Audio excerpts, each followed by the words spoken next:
sea, under the sea.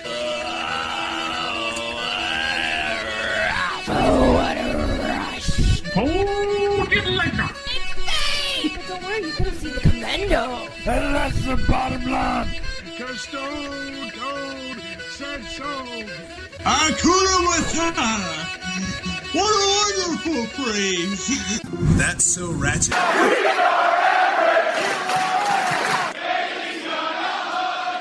I'm the only one who blows my girl. Lana is the best. Lana number one. Stop. Listen. Because.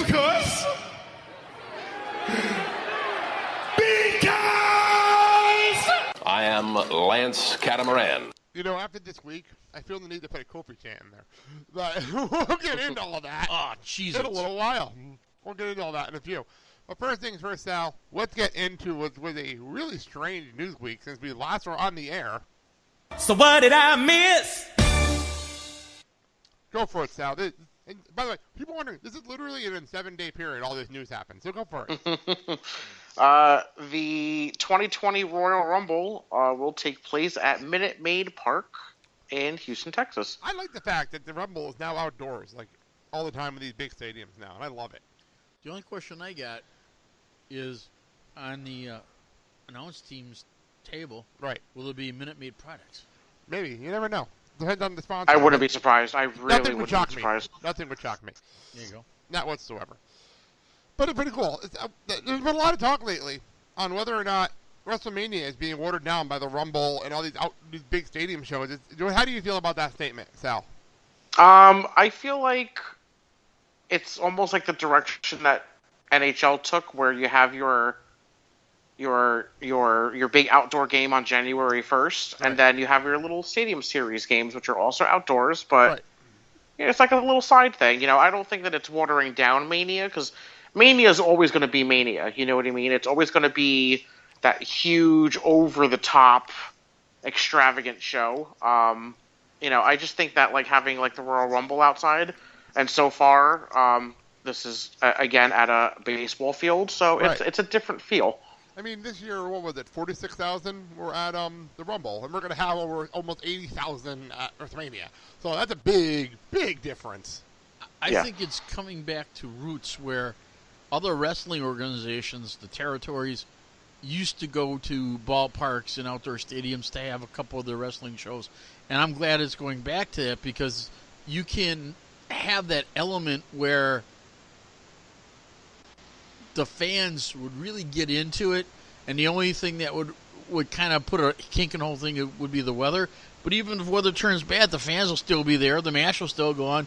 They're going to get into it, and they'll have more concessions sold and more trinkets and all that other stuff. So it's a win for WWE, because people will basically open their wallets and buy stuff.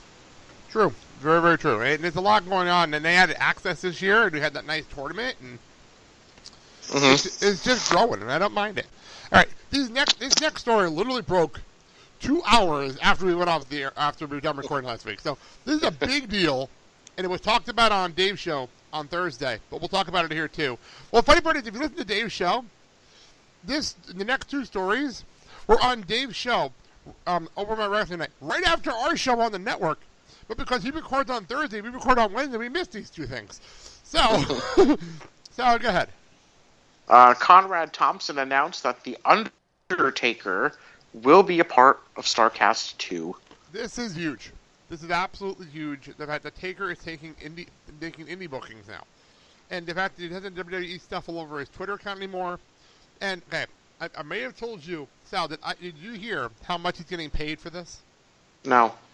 So apparently Taker, independently, has he clearly has said, if you want me, you have to pay me $25,000 an hour. What? What? Okay, wait a minute. I'm not even kidding. Okay, I'm thinking of something. What if he doesn't stay for an hour? Then you get a refund or what? Well, what it is what they're doing here. he's going to have, for StarCast, from what I've heard, he's going to have a one of those StarCast events, like Bret Hart's doing and all them doing. He's going to get at an hour. Like a panel? Like a panel, thank you. Couldn't think of the word. He's getting a panel, which is 1 hour, and then he's going to have 2 meet and greets, which are also an hour. So he's getting paid almost $75,000 to do StarCast. Does that mean if you do the meet and greet, like his signature or autograph is like $100 and the picture is worth $200? It doesn't include that. That doesn't include what Taker can charge you for his autograph and picture. Oh crap! I can see. So that means he's getting paid $416.67 a minute. Yes, very good. He's Did you getting do Steiner paid math what? with that? That's insane, isn't it? $416.67 per minute. But here's the thing, right? Now, if you want to do a meet and greet, right? I can see it now. They'll post the prices. Signature $100. Taking a picture with your cell phone, $150. Actually, no, because StarCast, they do not let the wrestlers go that high. Really? The Bucks couldn't go past $75 last time. They weren't allowed by Conrad Thompson because he wanted to keep the prices reasonable for everybody. Well, that's what I'm saying. Is this going to change now and that Conrad, Taker's doing it? And it sounds like Conrad pays for all the wrestlers out of his own pocket. Okay. I don't know Conrad. What the hell is he doing? He's a stockbroker. He's actually he runs his own company and does a whole bunch of stuff. Conrad the whole thing. But here's the thing. Now you got Taker. Now, does it change the way you've done things in the past? I don't know. That's a lot of money, though. There's a lot of money to make, and literally would amount to one maybe 2 days at StarCast. Wow. He doesn't have to go to Disgusting. Mania. He's getting paid. Crap. Fuck Mania. 25. Is he charging Vince $25,000 an hour? No, it's outside of WWE stuff he's doing. Okay, I thought maybe he which was is amazing. Which is absolutely amazing. If you can make it, do it. I can't even mad at the guy. I can't even mad at him because if you can do it, you can charge that and they'll pay you do it. Now, here's the thing. Yeah, Conrad's going to pay the money. I can't blame him. So now, here's the thing. If you would want him to sit down and answer questions, man, it's like ching ching, $25,000. It's brilliant on Taker's part because it's almost like he put the cost high and didn't expect anyone to bite, and then Conrad bit. Like, that's what it feels like here, you know? You know, I heard of making a nest egg for your retirement, but this is ridiculous. So, I love how this is the complete difference of conversation. We're talking about Taker, one of the biggest legends in the business. And then our next story is one of the weirdest stories I've heard in a long, long time. Look over it now. This is one of the weirdest things I've seen in a long time. Does it involve a donkey? No. Okay. Maybe. I mean, we don't know. We weren't there. Jimmy Uso was arrested for confronting a cop after he and Naomi were pulled over for driving in the wrong direction on a one-way street after Naomi was asked to get out of the car because it smelled like alcohol. And you forgot to mention on here, Blake, that he tried to throw down with the cop. I know. My favorite part of the story is that he gets out of the car, all riled up, takes off his shirt, and challenges the cop to a fight, and then the cop took out his taser. Like, what is going on? Like, and then he won the tag team championship the next night. Yeah, we'll get to that in a minute. But, like, what the fuck is going on? And in the background, the music in the car was, "'Cause I get high, 'cause I get high, 'cause I get high." I wonder if somebody got that on video and put the cops theme behind it. That would be amazing. That would be absolutely amazing. To see his ass get tased. Oh my god. What the fuck, though, Jimmy? What the fuck are you thinking? And then he posts Bond is out in these back to hate review on Sunday. Like, what the fuck is going on? My whole thing is, after I heard this, I'm going, oh crap, he's going to be in a doghouse with Vince. Nope, not at all. We'll get to that later. But anyway, moving on. Two minor stories. I like editing our news with some from other things, so go for it. John Cena will be the host of Are You Smarter Than a Fifth Grader, returning to Nickelodeon. That's pretty cool. I'd actually want to see how he does this show, because it's definitely a different kind of hosting person than Jeff Foxworth to be on a show like this. Yeah, but well, how are they going to do a host? How are they going to do a show with no host? Well, it's a voice. It's a voice. I get it. It's not Brock Lesnar. It's No. I get the "you can't see me" joke. It was a "you can't." It totally went over his head. It totally went over his head, Sal. Hey, my goodness. I went to the. These are the jokes, Lesnar. people. He totally went over. I went with the Brock Lesnar. Sal, you've been telling this joke for 4 years, and it just went over his head. I don't understand how this works. Well, Blake, Sal can't see Same me. joke. Hi, Sal. Hello. Yay. But yeah, I'm intrigued by seeing him being a host of a game show. But I think it'd here's be the fun. thing. He can go to his comedic side when he wants to. I mean, there are times he's just funny and puts you in stitches, and there are times he's just like, wow, he's intellectual. I'm hoping that Intellectual? Intellectual. Intellectual. Intellectual. Yeah, man. Cause I get high. I don't think you. Metrosexual? I don't think you survive Yeah, on this show. But I'm waiting for his other program, American Grit, to come back because that's a good program. Is it coming back? Is it coming back?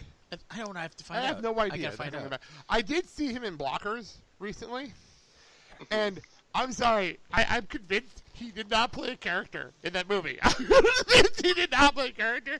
He just turned up John Cena, the real person, up to a 10, and it was absolutely fucking hysterical. I swear for that one it was scene. so fucking funny. I swear for that one scene, he had a body double. Oh, that's not even that. He was like an army general through half the damn movie. It was so fucking funny. He was fantastic in this movie. I did not expect it. Well, look It what was character very, he played very funny. in Bumblebee, though. But it's a whole different character movie. But in Blockers, I did not see that character coming. And the funny part was, he pulled a fucking Tony Danza, and it was John. That was the name of the character, was John in the movie. I said that joke to Mandy, and she didn't get that joke. But there you go. John. Just call me John. Well, you get the Tony Danza joke, right? Okay. Let's move on to our final story that broke. Literally, as I was waking up this morning, I sort of top up on my phone. So go ahead, Sal. Tyler Dillinger requested his perfect release from WWE. No one should be surprised by this, like especially after all the call-ups this week and everything else that's gone on in the ring. We'll get all that in a few minutes. But this shouldn't have surprised anybody. No, it doesn't come. And here's the thing. When coming up on the main roster, and he hasn't been utilized, and they haven't found At anything all. for him. I mean, nothing. I mean, Not since Randy Orton broke his fingers. and the thing is, you would try to repackage the character, come up with a different type of persona, like 9 instead of 10. and gimmick, but to me, it was either go back to NXT or nothing, and I don't think he wanted to do that. And I don't know where he's going to pop up as far as the independent scene. Maybe Ring of Honor. I don't know. I With him, I'm not sure because he's not exactly a guy that I can see going to AEW. Maybe I don't know. I honestly don't know with him. I think he would probably fit more into Major League Wrestling, but Maybe. that's just Maybe I can see that. Sal, what do you think on Dillinger leaving?